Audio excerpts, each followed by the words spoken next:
This is an open letter to the Secretary of the VA, CC President Obama. Dear Secretary Shinseki, my great-grandfather served in World War I, my grandfathers in World War II, my father in Vietnam, and my brother and I both graduated West Point and served this country honorably.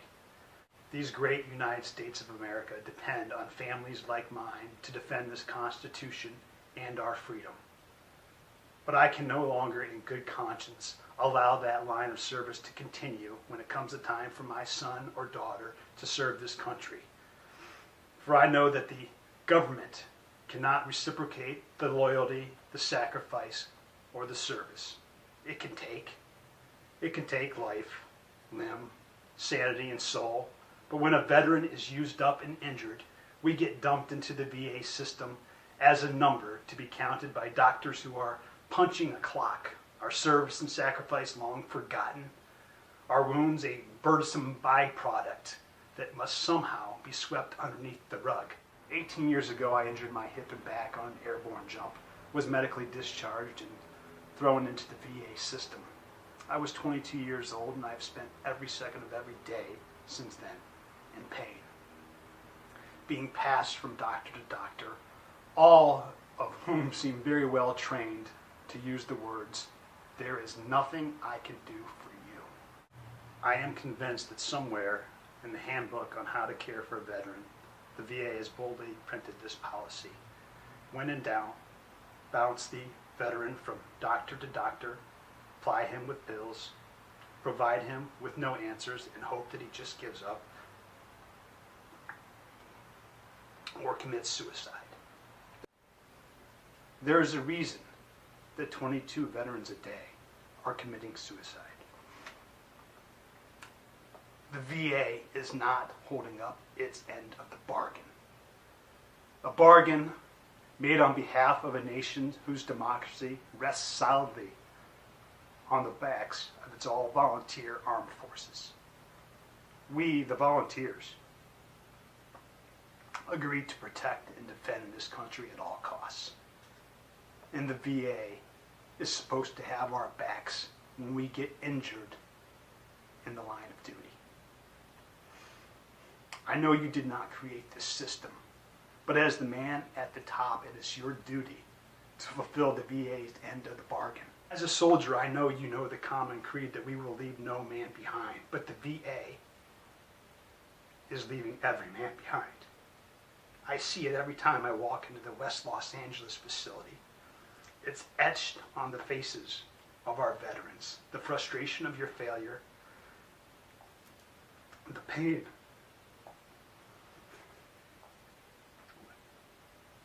of their untended wounds, the anger of being ignored. You know, a fine officer once told me to know your history. Well, history tells me that Calvin Coolidge said, "A nation who forgets its defenders will soon itself be forgotten." The VA, though built solely for our defenders, is miraculously somehow forgetting its defenders. The first time I walked through the doors of the West Los Angeles VA, after having spent 18 hours writhing on the floor in pain, unable to walk, I waited for 8 hours, only to be given a prescription of Tylenol, and that ubiquitous response of, "There's nothing I could do for you, you just have to live with the pain." When I was sent to physical therapy, I was given a heating pad and then sent home. When I complained of the rapidly growing pain in my hip, the doctor looked at me and said, "Do some stretches." I since had to spend thousands of dollars out of my own pocket to learn that I had a torn psoas, a torn labrum, and a severely degenerated hip joint that was caused by the airborne injury. I am full of these facts, Mr. Secretary, like the fact that it took 12 years for me to get anything other than Tylenol from the VA. When I was finally prescribed Vicodin to ease my ever-growing pain, I was grateful for the relief because I had given up on finding any other solutions. But as a man who wants to be a part of productive society, I grew wearisome of popping these unhealthy pills So I went to my doctor and I asked if there was any other solutions. And he looked at me and said, I cannot consider any other options until you are taking your full dosage of Vicodin. I asked what that dosage is, given the fact I was taking one per day. And he said, 3 pills a day for the next 90 days. And I looked at him and I asked, so you want me to get addicted to something that's unhealthy for me before you'll consider another option? He just nodded and simply said yes, an answer that seems appalling to most anyone, yet fits into the VA's unwritten mantra of get the veteran to give up. I did so for a while until my back went out again, but this time for longer than normal. For 6 days I was unable to walk, relying on people to feed me and to periodically empty the vase of my urine that I had to fill by leaning off the side of the bed. So I reinvigorated my effort to find answers. But I had to do so outside of the VA.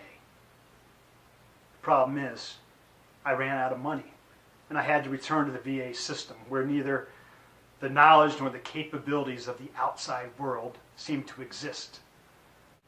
Instead of the eagerness to heal me, I get the orthopedic surgeon who acknowledges that my hip would be worthy of replacement if I were 60 years old. But I am too young. I am too young. I am too young to be alleviated of this pain that I've carried around for 18 years, because the VA might incur more costs in 20 years when that replacement goes bad. Pain has ruled my life and destroyed my spirit and sent me into bouts of depression that require every ounce of faith to rise from. The faith that the VA may one day do something. That faith has waned into the territory of pure fiction. Your West VA facility proudly displays a sign that brags 65% of our nation's doctors have trained at VA hospitals. Well, it is obvious from the level of care that that statement is true. But why must you so insultingly flaunt that we veterans are nothing more than guinea pigs for fresh-faced medical students? Why must you flaunt that you have so little respect for our sacrifice and our service that you are not willing to pay top doctors in this nation? How about this sign, Mr. Secretary? 65% of our doctors are the best at what they do. Solutions exist for us veterans, just not within the VA system. I guarantee if I were Kobe Bryant or Peyton Manning, I would have been back on that battlefield years ago, because they are valued by their team. Their teams cannot win without them, but we veterans are replaceable. But I'll tell you, as these tales get told, and as we veterans suffer through this VA system, our children will not be there to replace us. Do you think that when that inevitable time comes to fight another war, maybe on our own soil, that the Kobes and the Peytons of this world will be there to take up arms? I hope so. I'm exhausted by my journey at the VA, but it's not I that I care about most. I did not see combat. I care about the young soldier returning from Afghanistan who is pacing and mumbling to himself as he goes on the 4th hour of waiting to be seen. I am heartbroken for the wheelchair-bound Korean War veteran who is being ignored by the 2 VA employees who are behind the desk laughing about their weekend as the line of veterans waiting to be seen grows by the second. But most of all, I care about what will become of this country and our freedoms when veterans like me, who come from a long line of service, will cease to allow that line to continue.